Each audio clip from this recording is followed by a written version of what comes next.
You really need to hear this interview I did recently with Casey Archibald and John Mayo about this really important topic. Looking for authentic conversations that go beneath the surface? Tune in now to the Deep Dive podcast. Visit us at www.deepdiveau.net. That's deepdiveau.net. And follow us across your favorite platforms: YouTube, Instagram, LinkedIn, TikTok, and Facebook.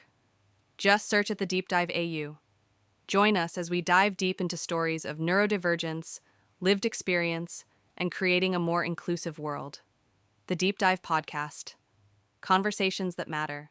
Stories that connect. This is the Deep Dive Podcast. And here is your host, Michael Coles. Casey Archibald and John Mayo, welcome to the Deep Dive. It's really nice to be here. Yeah. Okay, so can you both introduce yourself and what you do? Casey, I'll start with you. Yeah, hi, my name's Casey and I'm autistic and I'm a member of the Autistic Self-Advocacy Network of Australia and New Zealand. And I'm the Managing Director of Empower Autism. But today I'm speaking for myself as an autistic Queenslander. Okay, so John Mayo, can you introduce yourself and what do you do? Yes. Hi. Thanks. So I work for Spinal Life Australia, which is an organisation that supports people with spinal cord injury and other physical disabilities. And my role is chief advisor to the three tiers of government, dealing with primarily with accessibility and inclusion for the people within our cohort, but many other cohorts as well. And as a sidebar, I'm also a advanced and defensive driving consultant, and I've consulted to a number of driving schools. So I think part of that experience will be relevant to today's conversation. Okay, so Casey, what legal body was identified as the preferred avenue for lodging the discrimination complaint, and why was it chosen over federal bodies? Well, this is the interesting part of the story. So I was activated by the suppression of my movement in this, resulting from this document assessing fitness to drive for private and commercial vehicles. But the state's been suppressing my movement for a long time, because I remember as a little boy in a classroom rocking and having the teacher ask me, do you need to go to the toilet? No, do you need to go to the toilet? And eventually I stopped rocking. Like many autistic people, I have a condition called alexithymia, which means that it's difficult for me to feel feelings inside my own body. And I suspect the suppression of my movement as a child contributed to that. I always had this instinct that it was wrong for our movement to be suppressed, and I knew that it was wrong according to international law, so the United Nations Declarations of Rights for People with a Disability. But it was only when I heard John talk about how effectively he'd used the Anti-Discrimination Act of Queensland, helping people at the Human Rights Commission, that I realised that the state might actually be breaching our own laws in what it's doing. Okay, so what are the estimated legal fees for a one-day tribunal hearing, and what funding strategies were discussed to cover these costs? Casey, I'll start with you. Yeah, so as a matter of strategy, we're not going to reveal our resources, but what we can say is we've got the backing of autistic people.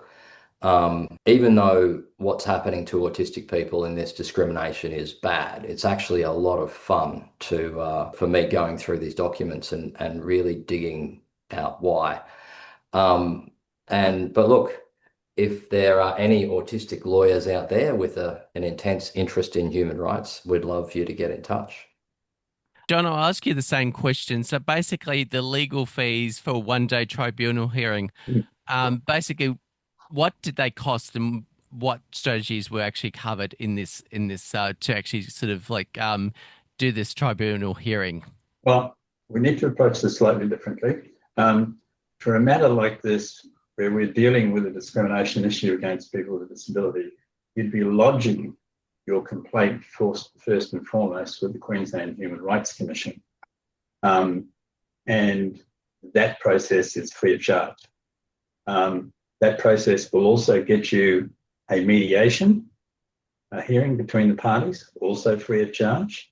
And it's only if, in fact, that mediation fails is the opportunity, if you like, to then progress the matter to the Queensland Civil and Administrative Tribunal. That's the court setting. They don't, on their website, they don't actually show their fees. If you telephone them, they'll refer you to their website to see what their fees are. But the fees do not appear to be visible on their website. But the court costs generally for the tribunal are not that significant. For argument's sake, a person might take a dividing fences matter to the court, and that might be $300 or $400. There's also the opportunity to deal with financial hardship. You can make an application to deal with financial hardship as well.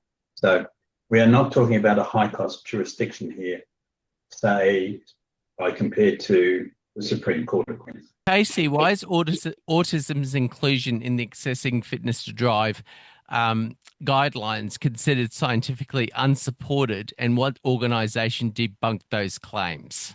In late 2023, autistic representatives from the Autistic Self-Advocacy Network of Australia and New Zealand, including their chair, Cheryl Koch, met with the Austroads Chief Executive Officer Jeff Allen and Michael Hopkins, the CEO at the National Transportation Commission. So these autistic advocates raised the inclusion of autism in the document with every federal body that mattered, and Cheryl and others thoroughly debunked any basis or scientific basis for the inclusion of autism. What specific autistic behaviours and movements are defined under behaviour in these guidelines, and why is it considered discriminatory? Page 157 of Assessing Fitness to Drive pathologizes natural autistic movement, knowing stimming, as behaviour. So that's the first sinister move. Then on page 166 in the medical guidelines, it states, quote, "A person is not fit to hold an unconditional license," unquote, "for reasons including behaviour." By calling our natural repetitive movements a behaviour, and then stating that a behaviour is a reason for not being fit to hold an unconditional license, we're open to discrimination. So my right to move my own body is the most fundamental of human rights, maybe even a mammalian right. My movement is important to my self-regulation, my communication, and my autistic identity. If we can't move in an autistic way, it's hard for us to see each other. If we can't see each other, it's hard to connect and form relationships. So I want to speak directly to those who write and use Assessing Fitness to Drive. Suppressing autistic movement makes us lonely. Our safe regulatory movements are not dangerous, and they're not hurting anyone. Autistic characteristics have a hereditary component. We get our beautiful autistic neurology from our ancestors, and we pass it on to our children.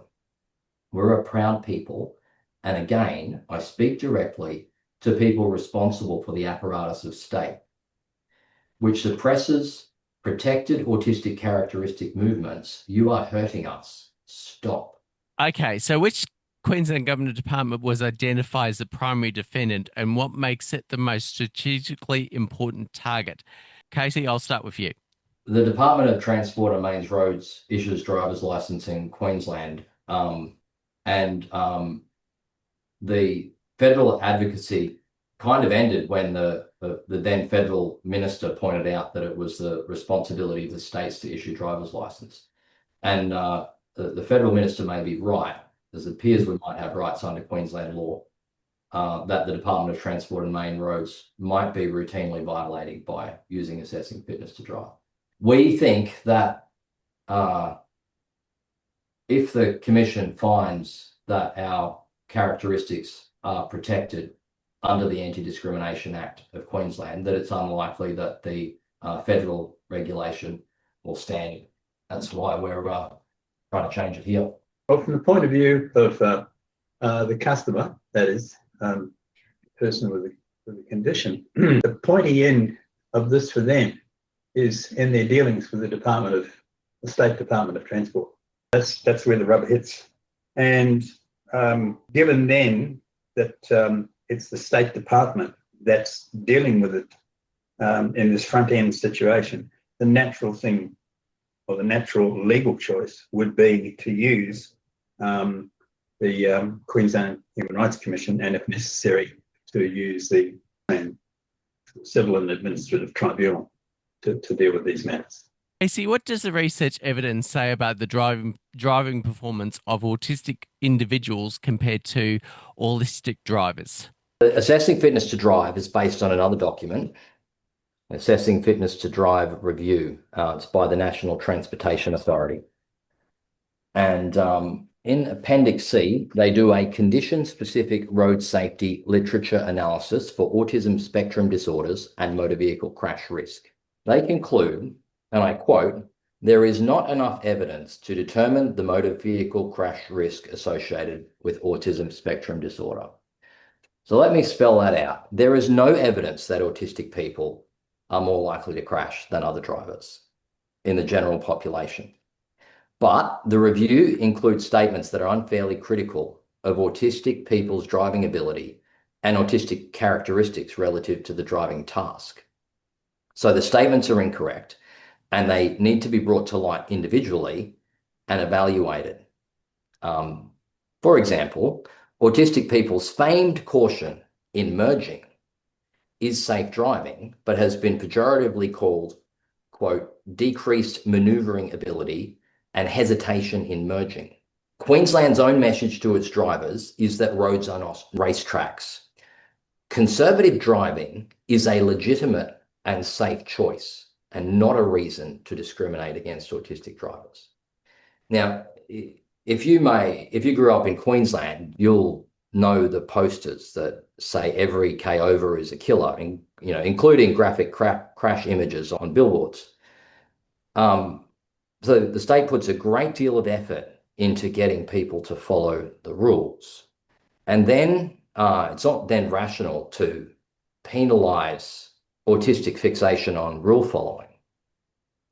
So when the authors of the National Transportation Authority quote research stating that autistic people have a concern for, quote, slight derivation from traffic rules by other drivers, and then point out that the autistic experience of minor non-compliance is, quote, a challenge and anxiety provoking, and then call this a shortcoming in tactical skill, they do so with neurotypical bias. Minor non-compliance with road rules is both unsafe, every K over is a killer, and an indication that a particular vehicle may be about to engage in a more serious and dangerous rule violation. The autistic characteristic of being activated by rule violations is important to reinforce safe driving. I contend that rule following is a protected autistic characteristic, and that AFTD, or assessing fitness to drive, can't be legally used in Queensland by the Department of Transport and Main Roads because they have to comply with the Anti-Discrimination Act in their issuing of driver's license. It's wrong, irrational, and possibly illegal. And that's what we want to put to the test. How was eye movement studies used against autistic drivers, and how were these claims challenged during the meeting from both of you? John and I had a really good conversation about this, and this is where his other incidental expertise came in handy. But I'll give the background from an autistic perspective and then let John speak to the defensive driving. So Appendix C of the review said that based on driving simulator studies, quote, there were no between group differences across drivers with ASD and control drivers in terms of reaction time to hazard perception and motor response time during pre-driving assessments, errors of maintenance of latent position and speed, adjustment to distraction, response time in braking, and overall driving ability. So there you have it, no difference. They then go on to cite a single difference, and I quote, drivers with ASD show different eye gaze patterns when responding to added cognitive demands. They position their vertical gaze higher toward distant objects with more visual diversion, unquote. The conclusion of the authors in Appendix C then are, they say, quote, this can reduce the detection of hazards on the peripheral visual field of the individuals. The scientists who wrote these studies were objective, and that's good when measuring objective things like response time to braking. But objectivity has its limitations on subjective experience. So as perception resulting from eye movement is, it's bad science with an ableist bias to conclude our eye movements result in perpetual deficiency. I noted earlier that I've been a consultant to advanced and defensive driving schools, and one of the very clear issues is to understand the attributes, if you like, that are required to be a good driver. Number one is vision. It comes before anything else because it is the collector of information which then brings about reaction. The nervous system is telling you through the brain to the foot how hard to put your foot on the brake. We've then, additionally, we've got people's judgment, we've got their anticipation, and we've got their reaction time. So those are the 5 attributes. But number one in that collection of 5 is vision. It is absolutely the prime source of our information gathering, and everything else follows on from that. What's interesting about this notion of this higher gaze issue is that given one's vision is the most important attribute that collects the information, it's clear that the driver who looks further ahead has a great advantage because it means they get an earlier view of an obvious change of conditions as a driver, or an earlier indication of a possible change of conditions, and they can respond accordingly. The best drivers in the world are relying on this capacity to be looking further ahead, and not just singly ahead, but ahead and what's to the sides, ahead and around. The best drivers absolutely require themselves to be able to see and act using that forward higher gaze. Simple as that. What makes them the safer, better driver. Casey, why was nonverbal communication difficulty dismissed as an irrelevant factor in assessing driving fitness? The autistic difficulty in, quote, understanding nonverbal communication from other drivers is mentioned in the General Assessment and Management Guidelines and has been rightly and roundly mocked by autistic people, including an autistic Melbourne mum of 2, Emily Gregathy, and she says it a lot better than I can in 30 seconds. Beginning to unpack, and where do I even beginning to unpack this? I think my favourite reason that they gave for this was autistic people not being able to pick up on the facial cues of other drivers. What? Whose facial cues are we picking up when we're driving? What? John at the lights next to me having a good dig at his nose? Oh no, we can't forget friggin' bloody neurotypical Nathan getting aggro behind me because I'm actually doing the fucking speed limit because newsflash, guess what? Autism comes with this little thing. It's called cognitive rigidity. So we're really black and white about following rules, including road rules, only for Nathan to fly past me in the right lane going over 20 kilometres the speed limit, going...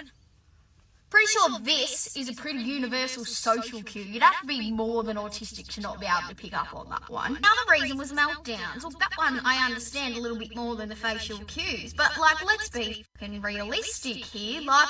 It's a disability where we've got, things with repetitive behaviours. I'm telling you, there'll be most of us, including me, we take the same route to places all day, every day. Doesn't matter if there's going to be traffic and there's a shortcut. We're not doing it. We're taking the same route because that's the route we flipping know.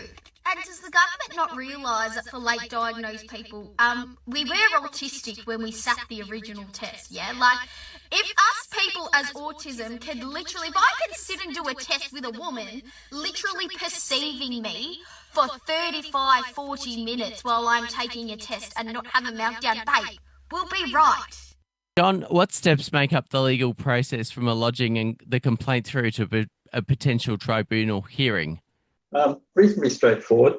Human Rights Commission has a form online. It's easy to follow through, easy to get a copy. You complete it and lodge it. As I said, there's no cost. Typically with organisations like commissions, they'll have a backlog of cases. Nevertheless, you filled it out and you'll be contacted within 6 weeks saying, look, we've received your complaint, and so we're accepting it. This is a very important point because about 40% of the complaints that are actually lodged with the Queensland Human Rights Commission are rejected simply because the complaint itself, the material, was not sufficiently well thought out, constructed and presented. And 40% is a pretty high margin. So it's best to be working with people who understand how to present your complaint. The Human Rights Commission principally is looking at the material you send them and asking themselves the question, if this matter fails conciliation, will it stand up if it goes to the tribunal where it's being directly examined against the Queensland Discrimination Act, yes or no? So if it's no, that's the 40% that are not getting through. Mediation follows. The parties are informed to appear at the mediation, and usually the mediators try very hard to get the parties to agree at that point. And if they do, then a legally binding document is written for the parties to sign. If the mediation fails at that point, then the person who's lodging the complaint has the opportunity to lodge it with QCAT, with the Queensland Civil and Administrative Tribunal, and then they have to wait for their hearing. Casey, what evidence has been sought to prove that the accessing fitness to drive guidelines were retrospectively altered, and how has it been obtained?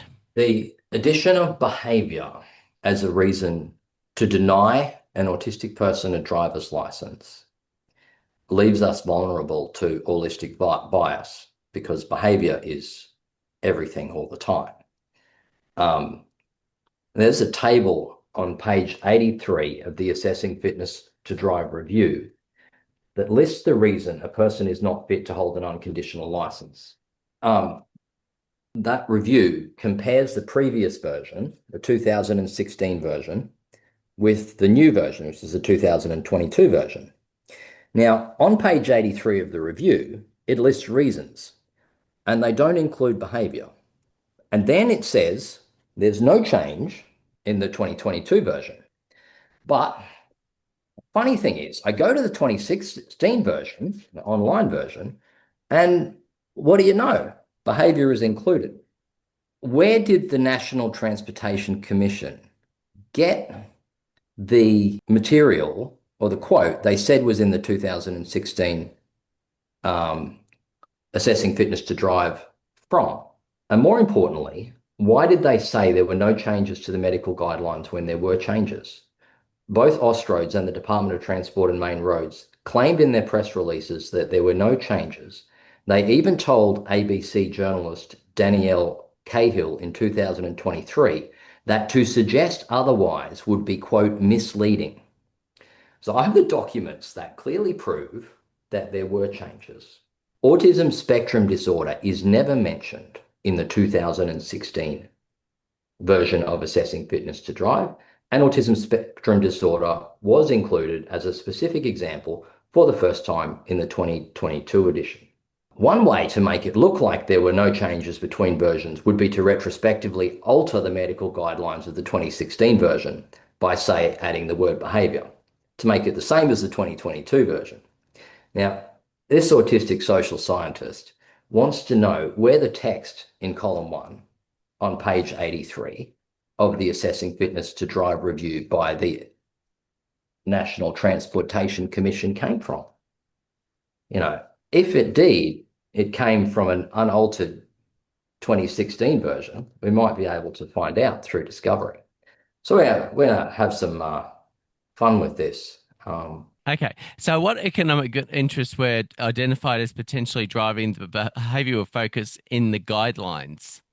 Work by the Autistic Self-Advocacy Network of Australia and New Zealand found that the source document called The Influence of Chronic Illness on Motor Crash Vehicle Involvement of Motor Vehicle Drivers, 3rd edition. It's a report by the Monash University Accident Research Center.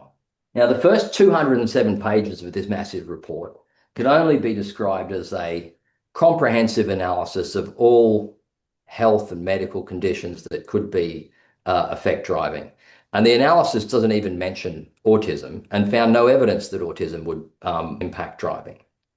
The last 2 pages describe how 5 experts, none of whom were experts in autism, ranked medical conditions suggested by the Victorian-based external and internal medical review stakeholders.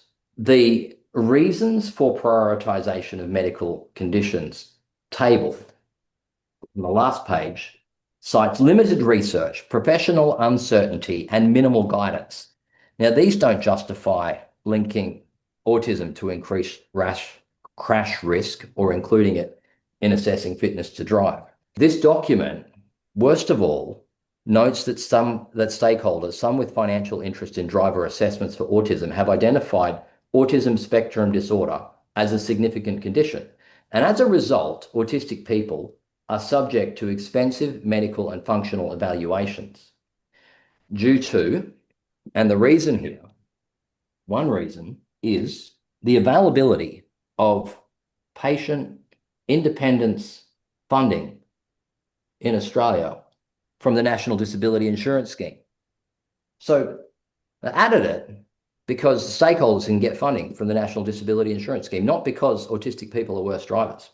And in a dark turn, the National Disability Insurance Scheme will now no longer be available to many autistic people, and yet the discrimination remains in assessing fitness to drive. How does the lack of a driver's license specifically affect autistic people's employment and economic participation?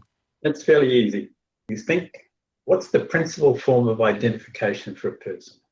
What does an employer ask for? What does the bank ask for? What do government agencies ask for? Your driver's license, because it identifies you for the many purposes that are required simply for daily living in contemporary Australia. If the person is under threat, if you were through this requirement to go off and pay to get doctors' assessments compared to other people, that's just plain wrong. And the person needs, everybody needs a driver's license to be able to live, work and play in this country. You may be asked for your Medicare card or other forms of well-regarded identification. The driver's license is the premium performer in this particular zone of personal identification.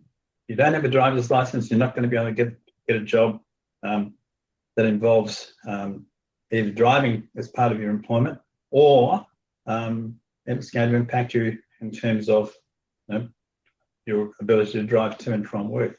There's just a multitude of performance outcomes that are related to, fairly and squarely, the Australian driver's license. It's as simple as that. And so to make it difficult, or words that are much stronger than difficult for people with autism, quite frankly, it's quite insidious. And I would go so far as to say that it could easily be called architectural apartheid. Casey, why does inclusion of autism in the Fitness to Drive guidelines discourage people from seeking an autism diagnosis? It coerces, under threat of fine and loss of license, autistic people to deny their autistic identity and to suppress our beautiful autistic characteristics. This is what autistic people call masking. It's harmful. Dr. Zena Burgess, the chief executive of the Australian Psychological Society, says it best, and I'm quoting here from a 2023 article by ABC journalist Danielle Cahill. Dr. Burgess said, many adults who suspect they may have autism spectrum disorder will also be less likely to engage a psychologist for assessment and possible treatment due to this rule, due to the negative consequences of a diagnosis. And I think the rule she's talking about is that the good state of Queensland threatens autistic people with a $9,288 fine and cancellation of license under something called JETS law. If you know you're autistic, you can self-identify and become a member of the Autistic Self-Advocacy Network, or you can go and get your diagnosis. I wouldn't let the state threaten or coerce you into denying your own identity. I think that's pretty harmful. How do the guidelines treat people with severe physical impairments differently from autistic people, and why is that the comparison significant to the case? The interesting part about this is go to the law and see what it says. So for argument's sake, when you look at the Queensland Anti-Discrimination Act 1991, it has in it a section 46, which the headline reads, discrimination in the area of goods and services. And it sets out that if you are a service provider of goods or services, and government is clearly a provider of services, then if you're in that role, you can't treat one person or a particular group of people less favourably than another group. Now, this is very straightforward law. It's simple, it's direct, it's entirely understandable. So the issues become, well, that's the law, and what's simply required is to be able to prove that, in fact, you as a customer or a user or a recipient or a participant have in fact been treated less favourably than customers without a particular condition. It's straightforward, and quite frankly, it is rare that a person cannot make a person who has is contesting the issue by saying that they've been discriminated against. When they use this particular clause in the legislation, I don't know of anybody who's lost a case when they've used that particular section of the law. What role is media and public engagement expected to play in the legal strategy, and what precedent from prior disability rights campaigns were referenced? Well, the approaches to media need to be well constructed, but usually with some sort of a headline that bites. So for argument's sake, my earlier comment about this is architectural apartheid would usually get someone on the news desk's attention.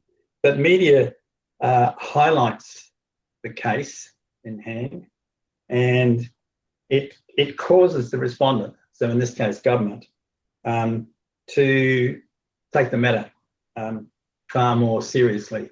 And you are having this opportunity to, in fact, get the general public on side with what looks like a pretty iffy situation that should never have occurred. In terms of precedent, there are lots and lots of precedents to be able to draw from. I've probably run more than 100 matters through the Anti-Discrimination Commission using Section 46, and they've all won. But the most prominent matter that I would bring to mind as a precedent is, in fact, the very first test of discrimination in Australia. And that involved the Brisbane Convention and Exhibition Centre building, which was being built, $170 million taxpayer-funded building. It had 27 steps at its front entry and no lift. So a complaint was lodged, and the government lost the case. And it was kind of open and shut in many respects, but the state fought very hard on the matter, claiming that they had met the requirements of the Building Code of Australia. And the judge said, yes, well, they may have done, but they haven't met the requirements of the Anti-Discrimination Act of Queensland. You lose. So that's the precedent case I would be calling. John and Casey, in 30 seconds or less, I'll basically get your take on this. What are your takeaways from our discussion today? Look, I think we're identifying a matter which is in fact discriminatory. It's somewhat curious in the way in which information appears to have changed between documents, but it's an important matter to bring to the attention of Australian governments at the three tiers and to the people of Australia, because in 2026, and we're approaching the Olympic Games with all of the requirements and issues around rights and people's ability to participate, it's absolutely critical that we remove any impediment against a particular cohort, such as people who are autistic. So it's essential that this happens, absolutely essential. For me, it's recognising that other groups of people with a disability, like the people who John represents, won rights decades ago, and autistic rights are yet to be won.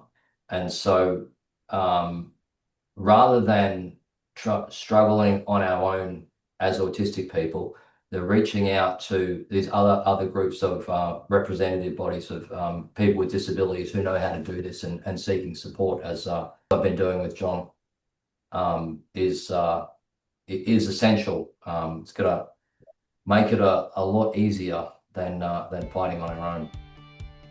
And on that note, Casey Archibald and John Mayo, thank you so much for being part of this important episode of the Deep Dive podcast today.